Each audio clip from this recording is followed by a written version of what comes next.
Welcome to the Valley Regional Forum. My name is Sean McCarthy. And I'm Tony Michelman. Today we'll be speaking with Susan Shelley, candidate for Assembly in the 45th District. Susan, thanks for joining us. Could you start by telling us a little bit about your background and why you're running for Assembly? Well, I'm a writer, and I've written 3 books on the U.S. Constitution. And in 2010, I was watching the policies of the country go in what I thought was the wrong direction. And I got personally active in politics for the first time in my life. And I was the director of communications for a congressional candidate, David Benning, and then I ran for Congress myself, just intending to make the argument for conservative economic policies to turn the economy in the right direction. And I was endorsed by the Howard Jarvis Taxpayers Association and the Los Angeles Daily News, and the next thing I knew, I was in politics. People came to me and said, you should run for the Assembly, and I agreed to do that.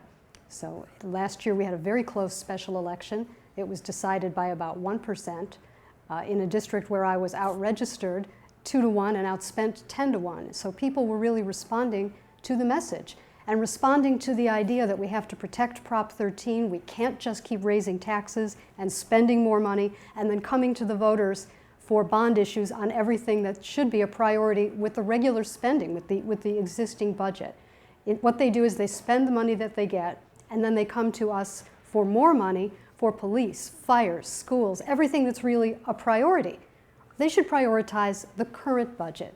And this is why I feel so strongly that our economy is stagnating. I think our government is not serving us well, and we need a change in direction. And that's why I'm in politics. Susan, there are a number of propositions on the ballot this time around. Proposition 1 is a $7.1 billion water bond that's designed to build 2 bypass tunnels around the Sacramento Delta, build new storage facilities, and protect habitat. How do you feel about that particular measure? Do you support it? Do you oppose it? It's my understanding that the tunnels are on the shelf for now because I believe the federal government said that the plan is not legal, that it doesn't meet the standards, and that they have to rework that. The $7.1 billion for water bonds, obviously, water is very important. This is something we should be spending money on. Whether we should be spending borrowed money on gets to what I was speaking about before. This is very important. Where's all the rest of the money? You know, the Legislative Analyst's Office said that Caltrans is overstaffed by 3,500 jobs, $500 million a year. The amount of money that is in that water bond for desalination and other types of things, maybe $700 million for various projects, including desalination. Why aren't we prioritizing the current budget? We already have in California $340 billion of debt and unfunded liability. That's what we have on the books now. We don't have a balanced budget. We have a balanced budget except for the part they're not looking at, which is $340 billion. Once again, according to the nonpartisan Legislative Analyst's Office. So taking on more debt should be looked at very, very carefully. Water is very important, and $7 billion compared to what they want to spend on nonsense like the bullet train is quite affordable. We don't need to spend $68 billion on a bullet train and then fight over a couple of $100 million here and there for dams and water storage. So I think the priorities are off base, and the voters need better choices. Prop 45. Now, Prop 45 authorizes the California Insurance Commission to take control of health insurance cost increases. You for that? Not necessarily. Having a regulator tell the insurance companies they can't charge what they want to charge will only create either gamesmanship, where they ask for a higher rate increase than they need so the regulator can cut it, or it will create a lack of insurance. Because just declaring that something must be sold for a lower price doesn't allow a company to provide it at that price. So I think we have not necessarily got the right solution there. Just asking to have a regulator who can order Blue Cross to cut my insurance premiums. I'd like that. Honestly, I would. Blue Cross has raised my insurance premiums. I have an individual policy. I'm a self-employed writer. It's expensive, and it's very difficult to pay it, and I understand that. However, just ordering Blue Cross to charge me less, while at the same time ordering them to provide more coverage for more things, which is what the government has done over and over, this is not going to add up for very long. So I think, once again, this is a misguided approach. Proposition 46 would allow medical malpractice recoveries and lawsuits to rise from $250,000 to as much as $1 million per injury. Do you support Proposition 46 or do you oppose it? I oppose it. I do understand that the $250,000 cap is too low. I've had some personal experience with this. When a senior citizen who is retired is injured in a medical negligence situation, there is no recourse because a person who's retired has, quote, no economic value. And therefore, $250,000 is the cap. And lawyers cannot conduct the trial and pay the expenses under a cap that's that low. It's the same dollar amount that it was, I believe, in 1976 when the law was passed. So it is too low. It should be higher. But to raise it too high is to ask for higher insurance rates, because if we raise the cap, the insurance rates will go up, and that's going to affect every taxpayer because governments at all levels pay insurance for their employees, businesses pay insurance for their employees, doctors pay malpractice insurance. All those rates will go up. So there's a balance to be found in where that cap should be. And I think that a ballot initiative that allows it to be sharply increased that way and then indexed to inflation every year will ultimately be counterproductive. And I don't agree with drug testing doctors. Doctors are not criminals and should not be treated like criminals. They're professionals, and they've been abused by all of this so-called healthcare reform has been very abusive to doctors, and it's not right. We need doctors, and we should treat them with respect. If there's a problem, it should be addressed, but to have a blanket policy of drug testing all doctors on no suspicion or probable cause, I don't think is right. Now, Mayor Garcetti has proposed raising the minimum wage to $13.25. Mm-hmm. You think this is going to create more jobs or less jobs eventually in the city of Los Angeles? I think it would create less jobs immediately, not eventually, immediately. Raising the minimum wage does not create the money to pay the minimum wage. That's the problem with it. Raising the minimum wage tells businesses you have to pay your employees more, and then you have to pay higher payroll taxes and all the things that are a percentage of the wages. So it's quite expensive for businesses. And where does that money come from? They cut people's hours, they cut people's jobs. These are policies that raise costs, they raise prices, they cut wages, ultimately because there are fewer hours, and they create scarcer jobs. It's counterproductive. It sounds like it should work, but it doesn't work. And I think we've done too many things in California that have this effect on business of raising their costs, raising prices, scarce jobs, lower wages. And really, I think what is needed in California is to treat our economy like an emergency and try to solve the problems that are causing jobs to leave our state. Raising the minimum wage in Los Angeles will drive businesses over the border to other cities in the county, and it will drive businesses out of the state eventually. And it's not helpful. Susan, we know that the public employee pensions are out of control. Mm-hmm. Legally, legislatively, what do you think can be done, and what would you try to do to bring the pensions into line with what they should be? Well, in the 1990s, the legislature, in the middle of the internet boom, passed a law, I think it was SB 400, but I'm not sure about the number, that retroactively increased pensions for people who were already retired. And now the internet bubble burst, we are still paying those higher rates. And under the current court decisions, as I understand it, once people are collecting their pensions, once it's vested, you cannot go back and renegotiate those rates. So we can't take those increases back.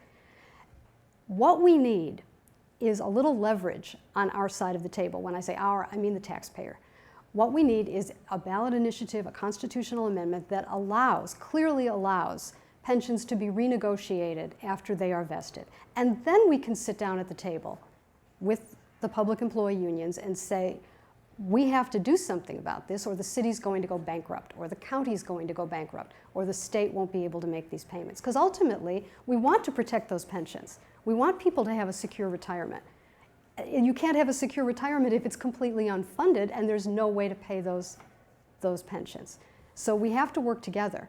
And as it stands right now, many of the people who are in government were elected with the help of public employee unions. And in these negotiations, everybody sits on the same side of the table and they decide how much of your money they're going to give each other.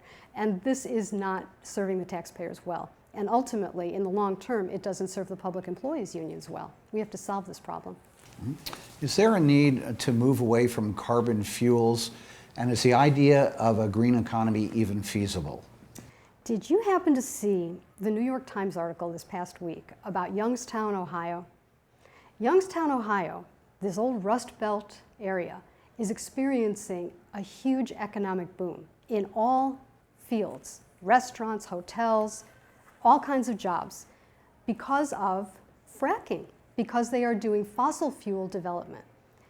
I don't know where you can see that same economic boom anywhere as a result of the green economy. It's been promised to us many times. We'll have jobs with solar, we'll have jobs with wind energy. What we actually have with mandates for solar and wind energy is higher utility bills.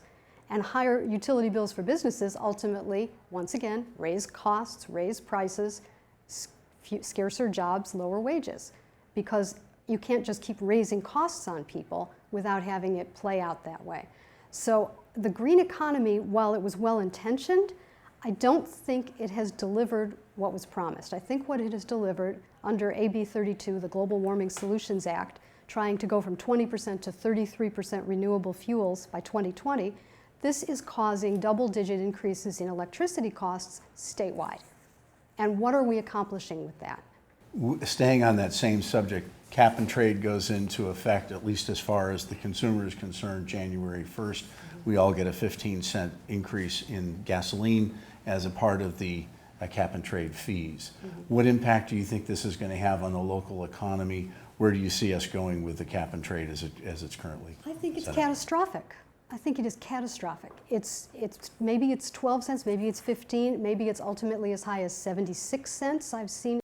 And of course, it's not just gasoline, it's also diesel fuel. And diesel fuel affects the cost of everything that moves in California. So food prices will be higher in California because of this cap and trade law. And everything that moves in California will be more expensive. This ultimately makes our state less competitive. Once again, it raises costs, it raises prices, it lowers wages, scarcer jobs. It's a wrong-headed policy. We are experiencing in California the logical consequences of bad policies. And if we reverse the policies, we will have a better outcome. These are problems that can be fixed. Prop 13. I know you're very passionate about it. What should we do about it? Should we leave it as it is? Should we modify it? Should we eliminate it? What do you think? I think we should leave it as it is. I will protect Proposition 13. I'm very proud to be endorsed by the Howard Jarvis Taxpayers Association, and I will always vote to protect Prop 13. And this is the reason. Higher taxes does not help us. Raising taxes in California on homeowners or on businesses does not help us. We're already raising the costs on businesses, as we've talked about, with electricity costs and now gasoline and diesel and the price of everything that's transported. If we were to change Prop 13 for businesses and assess those properties to market value every year and hit these businesses with enormous tax increases every year, what's going to happen? They're going to leave. They're already leaving. They're already cutting people's hours and laying people off. It would be disastrous for our economy.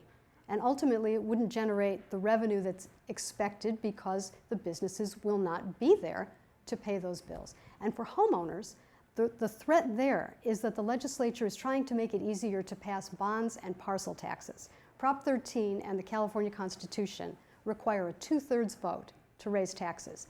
But there are 7 separate proposals in Sacramento that would lower that from 2/3 to 55% for all kinds of different things. And if that happens, more of them will pass, and bonds and parcel taxes are paid for on your property tax bill at the bottom under voted indebtedness. So it would be very expensive for homeowners if these workarounds, these little backdoor attacks on Prop 13 were to pass. And I'll vote no on all of them. Susan, with the remaining couple of moments that we have, please speak directly to the voters. Tell us why you should be elected and where your campaign is at this point. Well, I I am a Republican, but I am a Republican who is a moderate on social issues. And I think we need more people who are balanced in their approach to the issues in this way. I will protect Prop 13. I will fight for taxpayers. I will work hard to bring California's economy back. And you can find my website at www.susanshelley.com. You can call me at 818-22-SUSAN. And if you'd like a yard sign, give me a call. Well, Susan, thank you very much. We wish you the best of luck with your campaign. Thank you for joining us. Thank you, Susan. Good luck. Thank you.